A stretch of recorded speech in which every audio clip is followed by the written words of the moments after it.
Are you tired of the bright default theme hurting your eyes? Switch to dark or light mode in Zoho Books in under 2 minutes.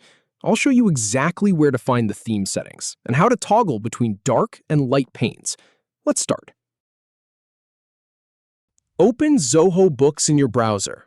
Click the Settings icon in the top right corner. From the Settings menu, click on Branding. If you want a dark theme, click on the Dark pane. Hit the Refresh button to apply the dark theme.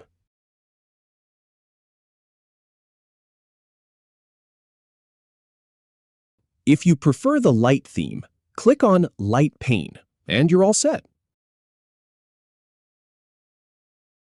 If you have any feedback, or if any info is inaccurate, please leave a comment below. We'll do our best to answer or redo the video if needed.